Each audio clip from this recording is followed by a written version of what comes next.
اور یہ بیانیاں یہ پاکستان میں دو قسم کی رائے ہمیشہ رہی ہیں. ایک وہ لوگ ہیں جو چاہتے ہیں کہ پاکستان کے روس، چائنا، ایران اور انڈیا کے ساتھ تعلقات بہتر ہوں تاکہ لوگوں کو ریلیف ملے. دوسرا بیانیہ جو ہمیشہ رہا ہے وہ ہے کہ امریکہ، یورپی یونین کے ساتھ ہمارے ریلیشن زیادہ بہتر ہوں. لیکن ہر حکومت کو تمام ممالک کے ساتھ اپنے ریلیشن جو ہیں، خارجہ پالیسی جو ہے وہ یکساں ہونی چاہیے اور ان کے لیے راستے کھلے ہونے چاہیے اور کبھی بھی کہیں اپنے آپ کو بلاک نہیں کرنا چاہیے. لیکن یہ ہمیشہ رہا ہے. اگر ہم اس بات کو جٹلائیں کہ پاکستان میں امریکی مداخلت نہیں ہے تو یہ بھی ایک غیر حقیقی بات ہوگی، کیونکہ پاکستان میں ہمیشہ سے امریکہ کا اثر و رسوخ رہا ہے، سیاسی طور پر بھی اور عسکری طور پر بھی. اور اب جو افغانستان میں امریکہ جنگ لڑ رہا تھا یا اس سے پہلے رشیا کے دور میں جنگ لڑی جا رہی تھی، تو وہ ساری اس میں بھی امریکہ پاکستان میں ایک حد تک جو ہے وہ موجود تھا اور اس کی حیثیت اور اس سے انکار نہیں کیا جا سکتا کہ اس کے پاکستان میں اثرات ہیں اور لوگوں کے پاکستانی پولیٹیشنز کے بھی امریکنز کے ساتھ تعلقات ہیں. یہاں تک تو یہ بات درست ہے. لیکن اس نے کیا ڈائریکٹ یہ سارا کچھ کیا؟ نہیں، ڈائریکٹ نہیں کیا. ضرور اس کی یہ پاکستانی سیاستدانوں کے ساتھ بات چیت ہوئی ہوگی کہ ہمارے ساتھ اگر تعلقات بہتر چاہتے ہیں تو آپ عمران خان کا کیونکہ رجحان یا جھکاؤ دوسری طرف ہے، تو اس لیے آپ اپنا آئینی ایک راستہ نکالیں اور اس کو تبدیل کریں تاکہ ہم بھی کمفرٹیبل ہوں. اسی کے تحت میرا خیال تحریک عدم اعتماد جو ہے وہ پیش ہوئی اور اس کا ایک رزلٹ کے طور پر عمران خان کو گھر بھجوا دیا گیا. اب عمران خان کا بیانیہ اپنی جگہ پر درست ہے اور ملکی حالات و واقعات اپنی جگہ پر ضرورت ہے. میں دیکھ رہا ہوں کہ یہ جو حکومت ہے اس وقت وہ ہیجان کی کیفیت میں ہے اور ملک میں جو ہے ایک طرح کی آپ سمجھ لیں کہ ہنگامہ رائی اور بے یقینی کی کیفیت جو ہے اس وقت نظر آ رہی ہے. ہر طرف بحران ہے، آئینی بحران کہہ لیں، سیاسی بحران کہہ لیں، اس کو وہ موجود ہے. پنجاب میں بھی وزیر اعلیٰ کو اس طرف بھی بات کریں کہ ملک میں جو سیاسی بے یقینی ہے. لیکن صاحب نے پہلے مجھے یہ بتائیے گا کہ جس طرح کے سازش والے عنصر کو آپ نے بھی بات کی، تاریخی حوالے سے بھی بات کیا، اس میں کوئی شک نہیں ہے کہ عالمی طاقتوں کا اثر رسوخ ان تیسرے درجے کے ممالک میں رہتا ہے اور رہا بھی ہے، تاریخ کا حصہ بھی ہے. خود پاکستان بھی ایسے شواہد ہیں. لیکن اگر ہم موجودہ صورتحال کی اگر ہم بات کرتے ہیں جہاں پر ہمارے عسکری ادارے یہ کہتے ہوئے نظر آتے ہیں کہ سازش کا عنصر نہیں ہے، مداخلت البتہ کی گئی ہے، یعنی مداخلت بڑے معنی اس کے لیے جا سکتے ہیں اور جو کہ خارجہ امور ان سے منسلک لوگ ہیں وہ اچھی طرح جانتے ہیں کہ سازش اور مداخلت میں کس طرح سے ایک واضح فرق ہے.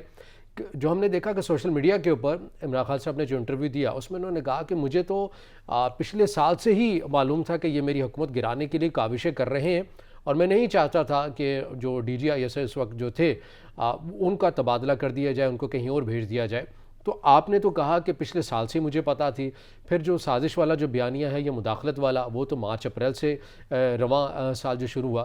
تو آپ سمجھتے نہیں تضادات ہیں کہ ایک طرف آپ کہتے ہیں کہ پچھلے سال سے پتہ تھا، پھر اس سال سے کمپیئر کر دیتے ہیں سازش اور عنصر والے سے. تو یہ تمام معاملہ بھی تو کنفیوز کر رہا ہے پاکستان تحریک انصاف کے بیانیے کو. نہیں، آپ کی بات بہت حد تک درست ہے، لیکن اس کے باوجود میں یہ کہوں گا کہ ایک بات کا پتہ ہونا اور ایک بات کا کامیاب ہونا دو متضاد چیزیں آلریڈی ہوتی ہیں. کیونکہ جب تک کوئی پہلے تو عمران خان کو یقین ہی نہیں تھا کہ اس کے خلاف تحریک عدم اعتماد کامیاب ہو سکتی ہے یا ہوگی، اور وہ اسی لیے کہتا تھا کہ اس نے اعلان بھی کیا اور اس کانفیڈنس کی وجہ کیا تھی؟ اس کا یہ تھا کہ شاید مجھے جو ہے نا سپورٹ رہے گی اسٹیبلشمنٹ کی اور میں جو ہے نا مینیج کر لوں گا اور میرے اتحادی مجھے نہیں چھوڑیں گے اور اتحادی میرے ساتھ دیں گے، اور اگر میری پارٹی کے جو لوگ چھوڑ کے جائیں گے تو وہ نااہل ہو جائیں گے.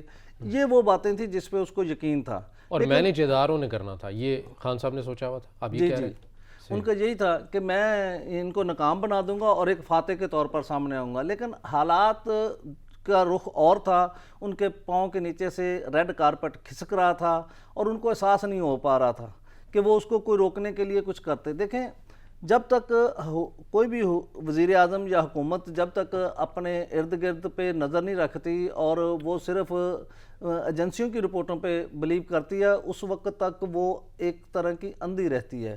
اس کو اپنے لوگوں پہ بھی بلیو کرنا چاہیے، اپنے لوگوں کی رپورٹس پہ بھی نظر رکھنی چاہیے کہ وہ کیا بتاتے ہیں اور تاکہ ان کو بھی دیکھا جا سکے اور اس کے مطابق اقدامات کیے جا سکے. صحیح.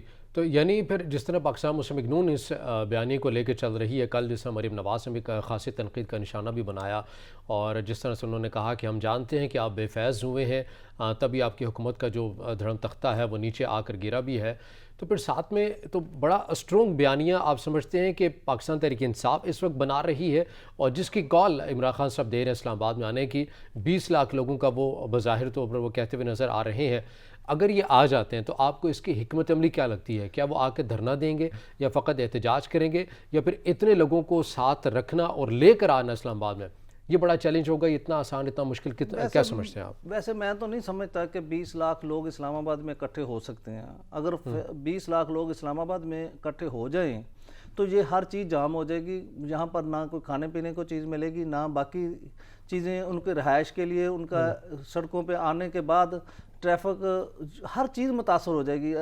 جو اعنان اقتدار میں لوگ بیٹھے ہیں وہ 20 لاکھ آدمی کو کنٹرول نہیں کر سکتے۔ اور اگر حکمت عملی یہ رہی کہ اپنے اپنے شہروں میں تمام کارکنان نکل آئیں، وہ ہر جگہ کی اگر آپ جمع کریں گے تو ظاہر ہے کہیں 10,000 ہوگا، کہیں 2,000 ہوگا، کہیں 5,000 ہوگا، کہیں لاکھ ہوگا، وہ اس طریقے سے تو آپ کیلکولیٹ کریں گے تو 20 لاکھ بن جائیں گے۔ لیکن اگر آپ کہیں کہ صرف اسلام آباد میں 20 لاکھ لوگ اکٹھے ہو جائیں، وہ مجھے پاسبل نہیں نظر آتا۔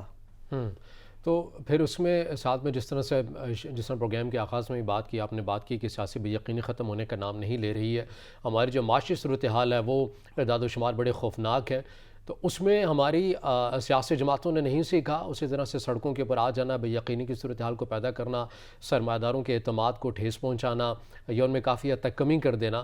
تو احتجاج کی سیاست سے کیا ہوگا؟ آپ کو تخت چاہیے، آپ کو کرسی چاہیے، تو نئے الیکشن کا انتظار کر لیجئے اور الیکشن میں فیصلہ ہو جائے گا۔ دیکھیں، جو اقتدار سے جاتا ہے وہ چیختا چلاتا ہے، وہ کبھی بھی نہیں کہتا کہ مجھے کوئی آئینی طریقے سے یا صحیح طریقے سے یا مجھے نکالنے کی کوئی نوبت تھی یا ضرورت تھی۔ اور جو اقتدار سے باہر ہوتے ہیں وہ اقتدار میں آنے کے لیے بےتاب اور بے چین ہوتے ہیں۔ یہ ایک جنگ رہتی ہے حکومت اور اپوزیشن میں، ٹھیک ہے، لیکن اگر بہتر تھا اگر عمران خان کو 5 سال پورے کر لیے جانے دیے جاتے تو وہ اور صورتحال بنتی۔ اب بھی جو صورتحال ہے اسمبلی میں، قومی اسمبلی میں 123 لوگ جو ہیں وہ اپنا رزائن پیش کر چکے ہیں۔ جو پنجاب اسمبلی کے لوگ ہیں ان پہ جو ہے آئین کی خلاف ورزی کی، پارٹی سے علیحدہ ہونے کی یا پارٹی سے منحرف ہونے کی جو وجوہات ہیں ان کے مطابق ریفرنس ہے۔ اب اس کیفیت میں ان سب چیزوں کا حل تو الیکشن ہی ہے، اس کے علاوہ کوئی بات نہیں ہے۔ لیکن الیکشن کے لیے سپیس ضروری چاہیے، کیونکہ بجٹ بھی دینا ہے مہینے 1.5 مہینے بعد، اور بجٹ کے بعد کو صورتحال میں دیکھتے ہوئے یہ سمجھا جا سکتا ہے کہ شاید اکتوبر میں الیکشن اناؤنس ہو جائیں۔ کیونکہ ایک بات یہ بھی مارکیٹ میں چل رہی ہے کہ اگر تو باجوہ صاحب نے الیکشن کروانے ہیں تو وہ پھر اکتوبر تک ہو جائیں گے، اگر باجوہ صاحب کے جانے کے بعد کسی نے، کیونکہ ان کی 27 نومبر کو مدت ختم ہو رہی ہے، اگر ان کے جانے کے بعد الیکشن ہوتے ہیں تو پھر مارچ۔ الیکشن کروانے کا باجوہ صاحب سے کیا تعلق ہے؟ وہ تو جو نئی حکومت ہے وہ اناؤنس کرے گی۔ نہیں، آرمی چیفز تو وہ رہیں گے نا، اور حکومت نے اناؤنس کرنے ہیں، الیکشن ہونے ہیں، لیکن اس میں ظاہر جو الیکشن کمیشن ہے وہ فوج کی بھی تو مدد لیتا ہے نا، پولنگوں پہ حالات کو کنٹرول کرنے کے لیے، امن کی صورتحال میں۔ ہاں، تو وہ صورتحال کو دیکھنا پڑتا ہے نا کہ بھی اگر دیکھیں ہر شخصیت کی موجودگی اور عدم موجودگی کا فرق تو پڑتا ہے۔ فرق پڑتا ہے، قیادت سے فرق پڑتا ہے، یہی تو بات کل مریم نواز نے بھی کیا کہ فرق تو پڑ گیا۔ جی، یہ آپ کے سامنے ہے کہ انہوں نے تو علی اعلان کہہ دیا کہ بے فیض ہونے کے ساتھ ہی جو ہے تخت گر گیا، اور یہ بے فیض کون تھے؟ یہ جنرل فیض حمید تھے، اور ان کی موجودگی میں عمران خان اپنے آپ کو زیادہ اقتدار میں مضبوط سمجھ رہا تھا، اور لوگ بھی یہ سمجھتے تھے کہ جنرل فیض حمید جو ہے وہ پوری طرح، حالانکہ اس کا بنتا بھی ہے کیونکہ آئی ایس آئی کے سربراہ کا اپنی حکومت کے متحد ہوتا ہے اور حکومت کو جواب دہ ہوتا ہے، اور لیکن ان کا جو کہتے ہیں کہ دیکھیں نا، سب پولیٹیکل انجینئرنگ لوگوں کو مینیج کرنا یہ اداروں کا کام نہیں ہے، وہ خود بھی کہہ چکے ہیں کہ ہم سیاست سے دور ہو گئے، رکھا جائے ہمیں بھی دور۔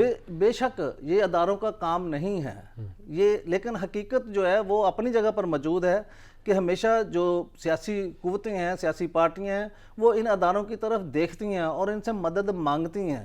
جیسے کہ عمران خان نے بھی مانگی اور باقی پارٹیاں بھی یہی ہے کہ جب تک ان کے حالات اسٹیبلشمنٹ سے سب لوگ جو ہیں اسی طرف دیکھتے ہیں، سب کا قبلہ ایک ہی ہے اقتدار میں آنے کا، اور دعوت پہلے خود ہی دیتے ہیں، پھر اس کے بعد روتے ہیں کہ مداخلت ہو رہی ہے. بالکل آپ نے درست کہا کہ یہ ہوتا ہے کہ وہ پہلے ان سے مدد مانگتے ہیں، ان کی طرف دیکھتے ہیں، حکومت گرانے کے لیے بھی اور حکومت بنانے کے لیے بھی ان سے مدد مانگی جاتی ہے. لیکن میں سمجھتا ہوں کہ پہلے فوج جس طرح سے مداخلت کرتی تھی یا اسٹیبلشمنٹ جس طرح سے مداخلت کرتی تھی، اب تھوڑا سوبر طریقے سے چیزیں ہو رہی ہیں، اور میرا خیال ہے کہ وقت گزرنے کے ساتھ ساتھ ان میں مزید بہتری آتی رہے گی اور آئے گی.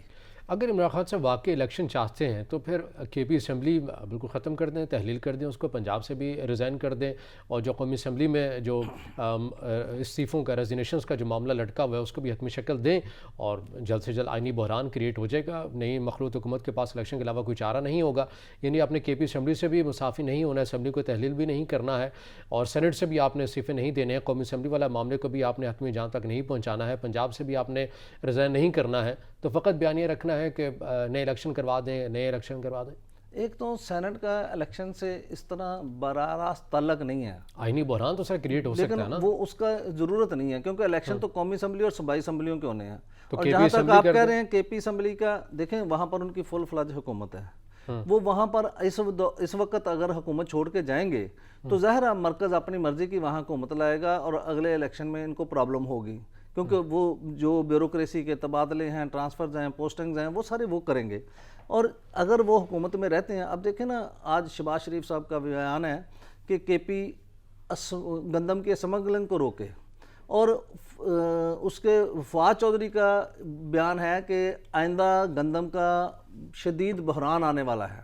تو یہ چیزیں انٹر کنیکٹ ہیں، اور ان کو اگر ملا کر دیکھا جائے تو جو کے پی حکومت ہے وہ شہباز شریف صاحب کی گفتگو کا تاثر لیا جائے تو وہ یہ ہے کہ وہ شاید وہاں سے افغانستان یا دوسرے ممالک کو جو گندم سمگل ہوتی ہے اس میں رول ادا کر رہی ہے، ان کے لیے نرم گوشہ رکھ رہی ہے، ان کو سپیس دے رہی ہے. اور اس سے ظاہر ہے جب پاکستان سے گندم باہر جائے گی تو ملک میں گندم کا بحران پیدا ہوگا، اور اس بحران کے نتیجے میں لوگوں میں ہاہاکار مچے گی اور لوگ زیادہ شدت سے احتجاج میں شریک ہوں گے. یہ ایک ایسی چیزیں ہیں جو سیاسی طور پر ان سے فائدہ اٹھانے کے لیے وہ کر رہے ہوتے ہیں اور کر رہے ہیں، اور حقیقی طور پر پاکستان کا سوچنا چاہیے، سب کو اپنے سیاسی مفادات کو پس پشت رکھنا چاہیے، اور سب سے پہلے پاکستان کا سوچنا چاہیے. اور پاکستان کی خیر ہے اور عوام کی خوشحالی ہے تو سب اچھا ہے، ورنہ اس ملک کے حالات اور ابتر ہو جائیں گے. کل میاں والی جلسے میں اور اس سے پہلے ہم نے دیکھا کہ جو سوشل میڈیا کے اوپر عمران خان صاحب نے جو ایک انٹرویو بھی دیا، اس کے اندر انہوں نے اپنے جو بڑے قریبی دوست سمجھے جاتے ہیں ان کے اوپر الزامات بھی لگائے، علیم خان کے اوپر اور ترین گروپ کے اوپر بھی لگائے، خود ترین صاحب کے اوپر بھی انہوں نے لگائے الزامات.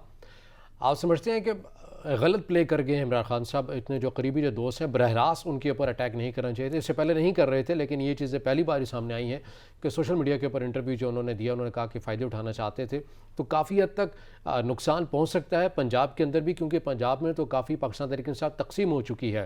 نئے الیکشن کی جانب بھی جانا ہے تو پنجاب میں تو نئی تنظیم سازی کی بھی ضرورت ہے، اور اس میں آپ نے ایسے دو اہم لوگوں کے ساتھ براہ راست ان کے اوپر الزامات بھی لگا دیے اور وہ بھی جوابی وار کرنے کے لیے تیار بیٹھے ہیں. دیکھیں سیاست میں کوئی چیز حرف آخر نہیں ہوتی ہے، آج کے دوست کل کے دشمن، کل کے دشمن آج کے دوست. اور یہ آپ دیکھ رہے ہیں کہ شہباز شریف صاحب کہتے تھے میں زرداری صاحب کا پیٹ پھاڑوں گا، اب ان کی جوائنٹ حکومت ہے، اور کل تک یہی اپوزیشن جو آج حکومت ہے یہ کہتی تھی علیم خان اور جہانگیر ترین جو ہیں وہ عمران خان کی اے ٹی ایم ہیں، اور آج وہ ان کے ساتھ بیٹھے ہوئے ہیں اور وہ ان کے اچھے ہیں اور ان کو وزارتیں بھی دے رہے ہیں، حکومت میں بھی شامل کر رہے ہیں، اور سب اچھا ہے اور میٹھا میٹھا ہے. لیکن جب عمران خان نے بھی شاید نہ شروع کرتا، لیکن علیم خان نے اس میں پہل کی ہے، اس نے حکومت سے الگ ہوتے ہی اپنا جو ہے نا اپنی توپوں کا ٹھیک ہے. دیگر بھی امور کے حوالے سے ہم بات کریں گے. ناظرین یہاں وقت ایک بریک کا، ہمارے ساتھ